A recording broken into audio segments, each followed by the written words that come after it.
You ever get that feeling like you're the benchwarmer in someone else's love story? Like you're always there, waiting, dependable, invisible, until they need you again? That was me. Jake. 42. Steady job, decent apartment, loyal to a fault. And until recently, I thought loving Maya was worth all the waiting. She was magnetic. Maya didn't just walk into a room, she took it over. 38, clever eyes, a laugh that could wrap around you like a memory you didn't know you missed. And she knew it. Knew the effect she had, knew how people gravitated toward her. Including me. We weren't always a thing, at least not in the way I wanted. Ours was a rhythm of almosts. The kind where you're good enough for late-night calls and emotional patch jobs, but never for the spotlight. Maya had men, always. A carousel of charmers, artists, commitment phobes she thought she could fix. And when they faltered, as they always did, she'd come back to me. Not with apologies. Not with promises. Just a look. A soft text. Hey, you up? And there I was again. Her fallback. Her comfort zone. Her backup plan. At first, I told myself it was temporary. She'd figure it out. She'd see that I was the one who stuck around. That the real love wasn't the messy, intoxicating kind that burned out fast, but the quiet, consistent one that held on. But hope has a funny way of turning toxic when it's only one-sided. It was last summer when I really started seeing it. She'd cancel plans last minute, always, something came up. I'd watch her post stories with other men, other cities, other lives I was never invited into. Then one night, she called me crying because Ryan ghosted her after 3 months. I rushed over. I always did. Held her. Fed her. Let her cry into the chest of a man she never truly saw. And when she smiled at me through tear-smeared mascara and said, "You always know how to make me feel safe," I felt it. That sharp twist of truth. She didn't want safe. She just didn't want to be alone. I wasn't her first choice. I wasn't even her second. I was the insurance plan. The emotional support blanket she'd never admit she needed but always reached for when everything else failed. And that's when something in me shifted. It wasn't rage. It wasn't heartbreak. It was clarity. I wasn't mad at Maya for being who she was. I was mad at myself for letting her treat me like a placeholder. That night, after I left her apartment, after she'd fallen asleep on the couch like nothing happened, I sat in my car for a long time. The streetlights painted shadows on the windshield, and for the first time in years, I didn't feel like waiting anymore. She thought I'd always be there. She was wrong. In the days that followed, I found myself moving through life with a strange sort of numbness. It wasn't depression, not exactly, but something quieter, more insidious. Like a slow, fading echo of something I used to believe in. I still answered Maya's texts, still picked up when she called, but each interaction felt like I was reading from an old script I no longer believed in. I wasn't angry with her. That would have been easier. What I felt was something closer to detachment, a gradual erosion of whatever thread had tied me to her for so long. I started noticing the patterns I used to ignore. How she only reached out when something was wrong. How her affection always came wrapped in crisis. It was never about me, never about my day or my needs or my silence. It was always about what she had just lost and what she hoped to find again through me. And like clockwork, when the crisis passed or the new guy came calling, she'd drift. Not cruelly. Just, indifferently. Once, I might have called that emotional unavailability. Now, I called it what it was, convenience. I was convenient. She liked that I didn't ask for much. That I didn't demand answers. That I waited. But I had started to ask myself, why was I waiting? Love shouldn't feel like a queue, like standing in line for your turn while someone else flips the open sign whenever they feel lonely. I had built my love for Maya on the belief that she'd eventually see me. But slowly, I was beginning to understand that some people don't look up, not because they can't, but because they don't want to. It takes effort to truly see someone who's always been in the background. Effort Maya was never willing to make. The clarity came in moments, not all at once. Like when I told her about a promotion I got, something I had worked hard for, something that meant something to me, and she glossed over it in favor of talking about her ex texting her again. Or when I invited her to dinner to celebrate and she cancelled last minute because she wasn't in the mood. The old Jake would have rescheduled, would have comforted her. The Jake who now sat alone in that restaurant, watching couples talk and laugh, didn't reach out again. It was the first time I realized how alone I had been in this so-called relationship. And then there was the night she called at 2 a.m., her voice slurred and uneven, crying about someone who had left her stranded at a bar downtown. I got up, pulled on a hoodie, and got in the car. But as I drove through the quiet streets, her voicemail from earlier played in my mind. It wasn't meant for me, just one of those accidental butt dials, but in it, I heard her laughing with someone else, mocking how I always came running like a puppy with nowhere else to go. I nearly missed the turn. By the time I picked her up, the fog in my mind had lifted. I smiled. I still opened the door for her. I still let her cry on the ride home. But something had shifted. I was no longer the man hoping she'd love me back. I was the man watching her reveal exactly who she was, and quietly stepping away. That week, I started saying no. Small things at first. I'm busy tonight. Can't talk, sorry. I didn't explain. I didn't try to make her understand. I just gave her space, the kind she always claimed to want but never expected me to actually offer. And something funny happened. The more space I gave, the more she filled it with frantic energy. Hey, are you okay? Why are you acting different? Is everything all right between us? For once, it was her asking the questions. For once, it was her chasing the silence I used to fear. That was when I understood the difference between being needed and being wanted. Maya had always needed someone. But she had never truly wanted me, not in the way people want when they choose, not settle. I had spent years hoping for a version of her that didn't exist. I had romanticized her chaos, made it poetic in my mind, convinced myself that one day I'd be the anchor that steadied her storm. But people aren't puzzles to solve or projects to fix. They are who they are. And Maya was someone who only looked back when things fell apart. I didn't hate her for it. In a strange way, I felt sorry. Not just for what we didn't become, but for what she would continue to chase. Love that burned bright and fast. People who left. Endings that looked like beginnings because she never stayed long enough to see the difference. And me? I was done standing in that waiting room. Done holding the door open while she ran in and out, chasing ghosts. I was waking up. The night I finally walked away wasn't dramatic. No confrontation, no screaming match, no declarations of heartbreak. It ended not with an explosion, but with a whisper, an absence. A moment when I simply didn't show up. It was a Thursday.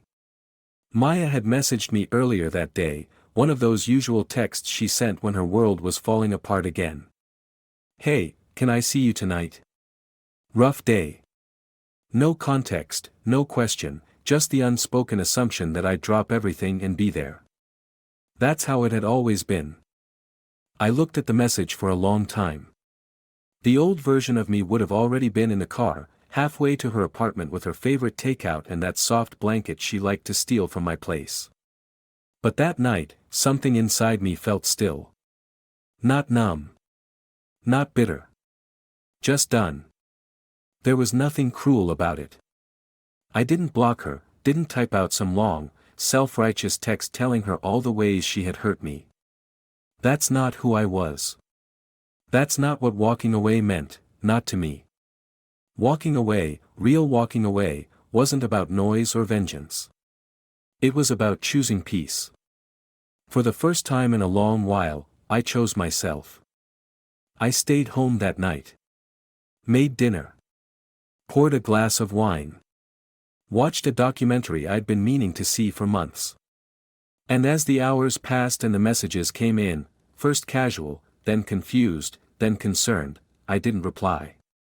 Not because I wanted to punish her, but because I no longer felt responsible for soothing her pain. You see, for years, I had confused love with obligation. I thought loyalty meant staying, no matter what. That commitment meant showing up for someone even when they never showed up for you. But love, real love, is mutual. It's balanced. And more importantly, it's chosen, daily, intentionally, not extracted through guilt or habit. As I sat alone in my living room, something unexpected happened. I smiled. Not a big, triumphant grin, but a small, content curve of the lips that came with the realization that I didn't miss her. I missed the version of her I had created in my head, the woman I hoped she'd become. But that version had never existed outside my imagination. I had been in love with a potential, not a person. It wasn't easy, though. There was a heaviness to letting go, like packing up a home you've lived in for years, one memory at a time. Everywhere I turned, there were echoes, her laugh in the voice notes saved on my phone, the cardigan she forgot at my place that still smelled like her perfume, the playlist we made together that shuffled on while I cooked. These weren't just things. They were pieces of a life I had once built my world around. But I didn't throw them away in a fit of anger. I folded them gently, one by one, and put them in a box. Not because I wanted to erase her, but because I was done letting her presence linger in a life she no longer truly cared about. People like Maya never really expect you to leave. They bank on your patience, your softness, your willingness to forgive just one more time. They see your silence not as strength, but as surrender. But silence can be loud. It can be final.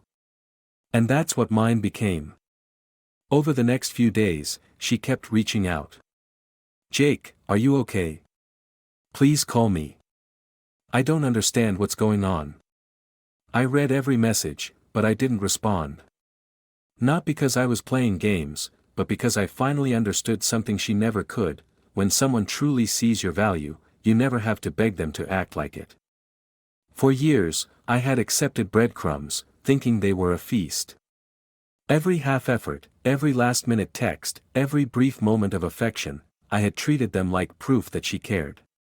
But now I saw it clearly, Maya only gave enough to keep me around, never enough to make me feel whole. I began spending time with friends again, people I had unintentionally distanced myself from while I was orbiting Maya's chaos. I took long walks without checking my phone. I started journaling again, rediscovering the voice I had quieted in order to be her support system. And as the days turned into weeks, the space I had created filled with something new, clarity. I didn't hate Maya. I didn't wish her pain. If anything, I hoped she'd someday find what she was truly looking for. But I knew, without a shadow of doubt, that I would no longer be her safety net. I had carried the weight of her confusion for too long. It was never my job to fix the broken parts of her that she refused to face. And so, I let her messages stack up. I left her unread, not as revenge, but as closure. Not for her. For me. It was over. Not with a slam, not with a scream, but with silence, still and resolute. It took Maya 4 days to call. The first 3 were texts, short, scattered messages, each more uncertain than the last. Are you okay? Turned into, did I do something wrong? Followed by, I miss you. But it wasn't until day 4 that she actually dialed my number. I watched the screen light up, her name glowing against the dark background like a question I no longer had to answer. I didn't pick up. It wasn't spite. It was peace. There's a strange kind of stillness that settles over your life after you finally release something you've been gripping too tightly for too long. I didn't realize how much energy it had taken to be on call for someone else's emotional emergencies until I stopped doing it. My phone stayed quiet for a while, and rather than feeling forgotten, I felt free. The silence wasn't lonely, it was cleansing. Maya wasn't used to being ignored. She had always known exactly how to get my attention, a song we used to love, a shared memory, an apology laced with just enough vulnerability to draw me back in. But this time, nothing she said held weight. I had already heard it all before. Promises. Regret. Confusion. They had become a loop, and I had grown tired of dancing to the same melody. She started reaching out more. Voice messages. Longer texts. Once, she even showed up at the bookstore where I volunteered on weekends. I saw her from the corner of my eye as she walked in, scanning the shelves, pretending to browse. When she spotted me at the back, her expression shifted, relief mixed with something else. Maybe nervousness. Maybe guilt. "Jake," she said softly, stepping closer. "Can we talk?" I didn't answer right away. I simply looked at her, really looked. There was something different about the way I saw her now. For the first time, I wasn't seeing her through the lens of what I wished she would be. I saw her for who she had always been. Beautiful, yes. Magnetic, absolutely. But also unsure. Unrooted. Always chasing something she couldn't define, and in the process, leaving behind those who offered her steadiness. "I'm just here to help out," I said finally, my tone neutral, kind. "We're closing in an hour." She blinked, clearly unsure how to process the boundaries I had laid without even raising my voice. That was the thing about change, it wasn't always loud. Sometimes it came in the form of quiet certainty. I didn't need to yell to be heard anymore. My silence carried more truth than any argument ever could. Maya lingered a few moments longer before leaving, the bell above the door chiming softly as she walked out. I didn't follow her with my eyes. I went back to shelving books. The following days brought more attempts, apologies layered with nostalgia, pleas for just one conversation. But I had already had hundreds of conversations with Maya. Each one felt like trying to fill a cracked cup. No matter how much I poured into her, time, affection, understanding, nothing ever stayed. There was always a leak. Always another emergency pulling her away. Eventually, the messages slowed. Not because she had moved on, but because she was beginning to understand, I wasn't playing hard to get. I wasn't waiting for the right words. I was gone. She started posting cryptic quotes online, the kind that sound deep but say very little. Sometimes you don't know what you have until it's gone. Timing is everything. People change. Her friends liked and commented, offering sympathy, asking vague questions. And for a moment, I felt a pang of something. Not regret. Not longing. Just a small ache for the simplicity of the past, before love became a series of silent exits. One day, a mutual friend reached out. "Maya's been asking about you. She says she wants closure." Closure. The word made me pause. How do you give closure to someone who never truly opened up to begin with? I had written her chapters in my life, long, heartfelt pages, while she scribbled my name in the margins of hers, only when it suited her story. I told the friend the truth. There's nothing left to close. It's already done. And it was. My world was quieter now, yes. But also fuller in ways I hadn't expected. I was reconnecting with old passions, building new friendships, sleeping deeper, smiling more. The weight that had once settled in my chest each time my phone buzzed was gone. I didn't need a crisis to feel alive anymore. Meanwhile, Maya was learning a different lesson, the one that comes not when someone leaves in anger, but when they leave in stillness. When you reach out expecting the same safety net, and realize the net has vanished. She was finally feeling what I had felt for years, what it means to be an afterthought. She thought I'd always be there. Now, she's the one left unread. Weeks passed. The messages slowed. Then stopped. Maya's presence in my life, once constant and consuming, had faded into a kind of ghostly silence. No more midnight calls, no cryptic song lyrics posted to social media, no second-hand updates from mutual friends. Just stillness.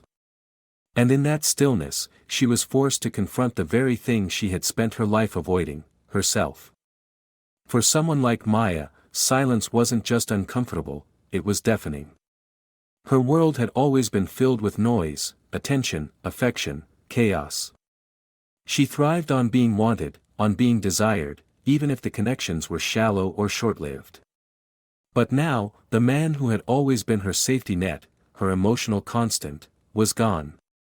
Not moved on with someone else, not bitter, not angry. Just, gone. There's something uniquely painful about realizing you lost someone not because they stopped loving you, but because they finally started loving themselves. That was the part Maya hadn't expected. She thought I'd always be there, just one text away, always ready to catch her when the world let her down. But what she never considered was that one day, I'd stop wanting to catch someone who never intended to stay. Her realization didn't come with fireworks or a dramatic scene. It came gradually, like cold air seeping through a cracked window. It was there when she opened her phone and saw no new messages. When she scrolled through old conversations and saw how many of her texts had gone unanswered. When she looked at photos of us and noticed something in my expression, something she hadn't seen then but now couldn't unsee, quiet disappointment. And for the first time, she asked herself a question she had avoided for years: what did she actually offer me? Sure, she was exciting. Unpredictable. Beautiful in a way that turned heads. But had she ever truly been present? Had she ever taken the time to learn my fears, my joys, the small stories I tried to share between her own dramas? The truth hit her harder than she expected. She hadn't. In loving her, I had learned what I didn't want in love: to feel disposable. And by walking away, I taught her the cost of taking someone for granted. Sometimes, the lesson isn't in the heartbreak. It's in the absence. It's in waking up one morning and realizing the person you thought would always be there has found a piece that no longer includes you. It's not loud. It doesn't announce itself. It just is. That was Maya's new reality. As for me, I didn't need to hear her apologies anymore. I didn't need the explanations or the sudden acknowledgments of my worth. I had already grieved that version of us. Now, I was living a life where I didn't have to wonder if I mattered. I had created a life where I mattered, on my own terms. She thought I was her backup plan. The steady place she could return to when the world became too harsh. But she never realized that every backup plan comes with an expiration date. And now, Maya's left with her unanswered questions, her unread messages, and the weight of a realization too late to change anything, that the man who always showed up, finally chose to disappear.